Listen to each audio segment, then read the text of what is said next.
رب نے قرآن میں حکم دے دیا کہ میرے محبوب کے قرابت داروں سے مودت کرو. اسی لیے تو میرے آقا ارشاد فرماتے ہیں جس نے حسین سے محبت کی اس نے مجھ سے محبت کی. جس نے حسین کو چاہا اس نے مجھ کو چاہا. اور جس سے حسین راضی ہو گئے اس سے میں راضی ہوں. اور جس سے میں راضی ہوں اس سے اللہ راضی ہے. اور جس سے اللہ راضی ہو اس کا ٹھکانہ جنت ہے. نعرہ تکبیر، نعرہ رسالت اہل سنت، نوری مسجد. آیت مودت ذہن میں رکھو. قرآن کا ایک حوالہ یہ لو، دوسرا حوالہ دے رہا ہوں. حضرت امام حسین اور حضرت امام حسن، ان کے باپ ان کی ماں کے تعلق سے قرآن میں رب تعالیٰ آیتیں نازل فرما رہا ہے اپنے محبوب پر. ذرا دیکھو تو اللہ کے رسول صلی اللہ علیہ وسلم اپنی بیوی ام المومنین حضرت ام سلمہ کے حجرے پاک میں تشریف فرما ہیں. تب تک سرکار پر آیت کریمہ نازل ہوئی. حضرت جبریل علیہ الصلوۃ والتسلیم آیت لے کر کے آ گئے. انما یرید اللہ یذهب انما یرید اللہ عنکم الرجس ویطہرکم تطہیرا. اللہ نے اپنے محبوب پر قرآن کی آیت نازل فرما دیا. محبوب، اللہ چاہتا ہے کہ تم سے اور تمہارے گھر والوں سے آلودگی کو پاک فرما دے. ویطہرکم تطہیرا، اور تمہیں خوب خوب پاک فرما دے. جیسے یہ آیت کریمہ نازل ہوتی ہے، اللہ کے حبیب صلی اللہ تعالی علیہ وسلم اپنی وہ چادر شریف جس کو مزمل کہا جاتا ہے اس کو اپنے دست نبوت میں لے لیتے ہیں اور سرکار پھیلاتے ہیں. ارشاد فرماتے ہیں علی ادھر آ جاؤ. حضرت علی پہنچ گئے سرکار کی بارگاہ میں. فاطمہ تم ادھر آؤ. حضرت فاطمہ پہنچ گئیں. علی حسین تم ادھر آؤ. حضرت امام حسین پہنچ گئے.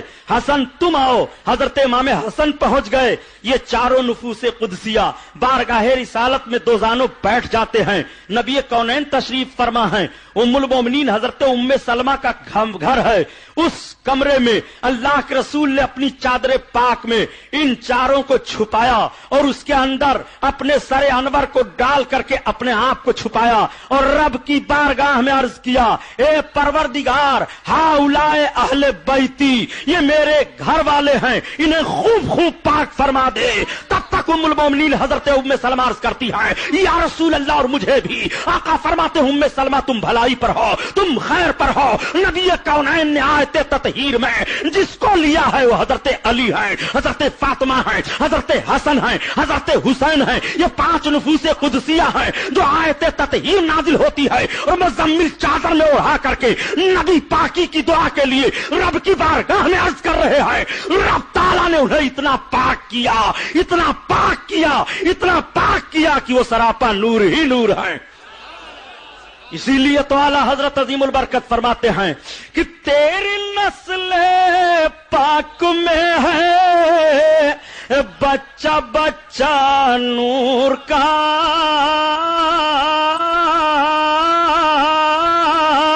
اور تو ہے نور تیرا سب گھرانہ نور کا. تو ہے نور تیرا سب گھرانہ نور کا.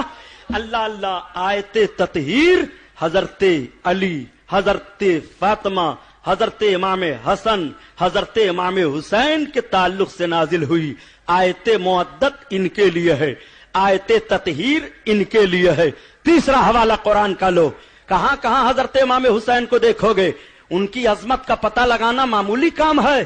جب ان کے لیے ان کے نانا نے فرما دیا میں حسین سے ہوں، حسین مجھ سے ہیں، تو نہ ان کے نانا کی مثال ہے نہ حضرت امام حسین کی مثال ہے. اللہ اکبر. اسی لیے تو ڈاکٹر اقبال نے کہا، اسلام کے دامن میں اس کے سوا کیا ہے، یک ضرب ید اللہ، یک سجد شبیری. اللہ اکبر. اب آؤ دیکھو تیسری آیت کریمہ، وہ آیت مباہلہ ہے. اللہ کے رسول صلی اللہ علیہ وسلم کی بارگاہ میں نجران کے 14 عیسائیوں نے چیلنج کر دیا، محمد ہم آپ سے مناظرہ کرنا چاہتے ہیں. مناظرے کی صورت مباہلہ ہوگی. مباہلہ کا مطلب یہ ہوتا ہے کہ دونوں فریق ایک دوسرے پر اللہ کی بارگاہ میں ہلاکت کی دعا مانگے اور لعنت بھیجیں. جو حق پر ہوگا وہ بچ جائے گا، جو باطل پر ہوگا وہ نیست و نابود ہو جائے گا. اس کو مباہلہ کہتے ہیں. آقائے کریم نے مباہلہ منظور فرما لیا. میرے سرکار صلی اللہ تعالی علیہ وسلم پر آیت مباہلہ نازل ہوئی. محبوب تم اپنے بچوں کو بلا لو, اپنی عورتوں کو بلا لو, اپنے گھر والوں کو بلا لو. تو میرے آقا نے کس کو بلایا؟ ارشاد فرماتے ہیں علی ادھر آ جاؤ. آیت میں رب تعالیٰ فرماتا ہے مردوں کو اپنے بلا لو. میرے سرکار مردوں میں حضرت علی کو بلاتے ہیں. رب نے ارشاد فرمایا عورتوں کو بلا لو. نساءنا, ہم اپنی عورتوں کو بلاتے ہیں, عورتوں کو بلاؤ. آقا کریم نے عورتوں میں سیدۃ النساء العالمین حضرت خاتون جنت کو بلایا, اپنی شہزادی کو بلایا, اور حضرت امام حسن کو بلایا, امام حسین کو بلایا.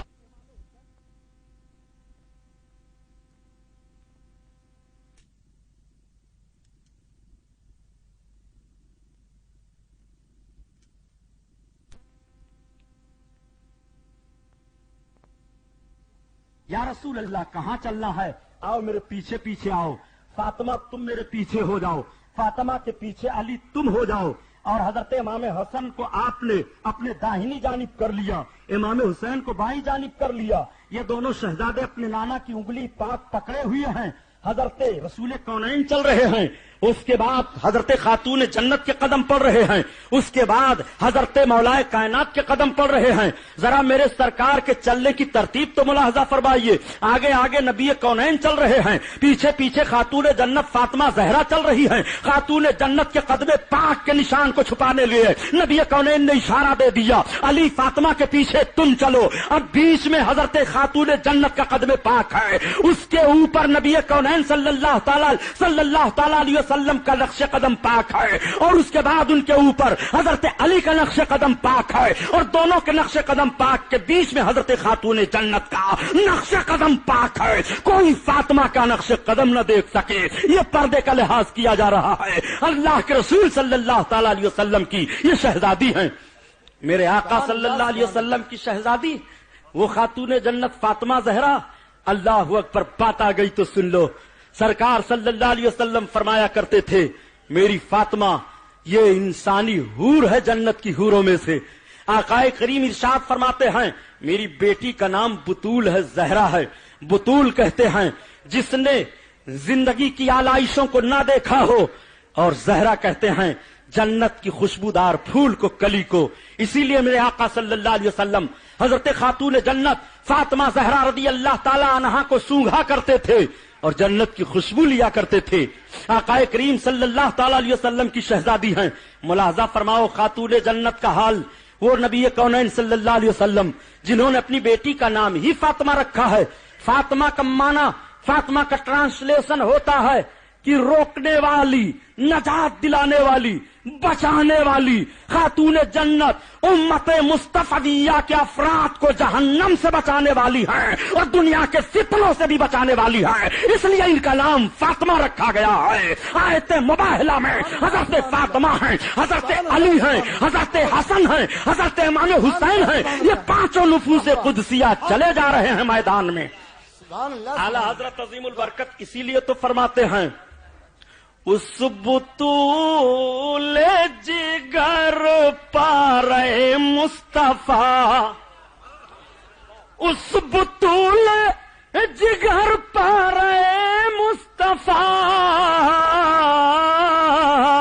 اور حجلہ آرائے عفت پہ لاکھوں سلام, لاکھوں سلام. جن کے عظمت و عزت کا روم حجرہ الحمدللہ تقدس سے اور طہارت سے سجا دیا گیا ہو. اعلیٰ حضرت کے شعر پر غور فرمائیے, علماء زیادہ سمجھیں گے. اس بطول جگر پارے مصطفیٰ, حجلہ آرائے عفت پہ لاکھوں سلام, اور جس کا آنچل نہ دیکھا مہو مہر نے, جس کا چلا دیکھا مہو مہر میں نے, اس ردائے نزاہت پہ لاکھوں سلام, لاکھوں سلام. اور آیت تطہیر میں جس کے پودے جمے, آب تطہیر میں جس کے پودے جمے، آب تطہیر میں جس کے پودے جمے، اس ریاض نجابت پہ لاکھوں سلام، لاکھوں سلام۔ اور طیبہ طاہرہ سیدہ زاہدہ، طیبہ طاہرہ سیدہ زاہدہ، جان احمد کی راحت پہ لاکھوں سلام، لاکھوں سلام۔ یہ حضرت خاتون جنت فاطمہ زہرا رضی اللہ تعالیٰ عنہ ہیں۔ اس کو تیز کرواؤ۔ آیت مباہلہ میں یہی پانچوں نفوس قدسیاں ہیں۔ اللہ اکبر۔ میرے آقا میدان میں لے کر پہنچ گئے، ادھر سے نجران کے 14 عیسائی آ رہے تھے۔ ایک پہاڑی کے اوپر جیسے وہ لوگ پہنچے، اس نورانی قافلہ پر نگاہ پڑ جاتی ہے۔ ان 14 عیسائیوں میں جو سب سے بڑا عالم تھا، اس نے کہا میرے ساتھیوں ٹھہر جاؤ۔ کہا کیوں؟ کہا وہ دیکھو محمد آ رہے ہیں، میں ایسا نورانی چہرہ دیکھ رہا ہوں اور ان کے دائیں بائیں ایسی شکل و صورت والوں کو دیکھ رہا ہوں کہ اگر انہوں نے ہم لوگوں کے لیے ہلاکت کی دعا کر دی اور ان نورانی چہرے والوں نے آمین کہہ دیا تو پوری زمین پر ایک بھی عیسائی قیامت تک باقی نہیں بچے گا۔ اس لیے عافیت ہے کہ خاموش ہو جاؤ۔ اور اس کے بعد وہ سارے لوگ، آیت مباہلہ نازل ہوئی، مباہلہ کرنے سے بھاگ جاتے ہیں۔ میرے آقا صلی اللہ تعالی علیہ وسلم کے نمازوں کی عظمت کو سمجھو۔ آیت مودت ان کے لیے ہے، آیت تطہیر ان کے لیے ہے، آیت مباہلہ ان کے لیے ہے۔ اب ذرا اپنے آقا کا فرمان سنو۔ آقا ارشاد فرماتے ہیں الحسن والحسین سید الشباب اہل الجنہ، حضرت امام حسن و حسین جنتی جوانوں کے سردار ہیں۔ ان ساری باتوں کو تو آپ سنتے رہو گے، لیکن آج وجہ کیا ہے پیارے کہ کربلا کے میدان کی لڑائی سب سے زیادہ یاد کی جاتی ہے۔ جب محرم کا مہینہ آتا ہے تو ساری دنیا میں جتنے انسان ہیں سب کے ذہن و فکر پر کربلا کی لڑائی کا ماحول چھا جاتا ہے۔ ہر سنجیدہ طبقہ آپ اپنی آنکھوں سے آنسو جاری ہوتا ہوا دیکھتا ہے۔ سب کا دل جب 10 محرم کی تاریخ آتی ہے تو ضرور پسیج جاتا ہے۔ کوئی بھی ہو، کسی بھی حالت میں ہو، کسی بھی مکتبہ فکر کا ہو، کیسے بھی انداز سے رہ رہا ہو، لیکن ضرور حضرت امام حسین کی شہادت کا اثر اس کے چہرے سے نمایاں ہو جاتا ہے، اور اس کو اپنی زبان سے بھی کہہ دینا پڑتا ہے، وہ یہ اعلان کر دینا پڑتا ہے کہ انسان کے اسلام کے دامن میں اس کے سوا کیا ہے؟ یک ضرب ید اللہ، یک سجدہ شبیری۔ بھائی میٹنگ کرنا ہو تو میں تقریر بند کر دوں، ڈسٹرب ہو رہا ہے معاملہ۔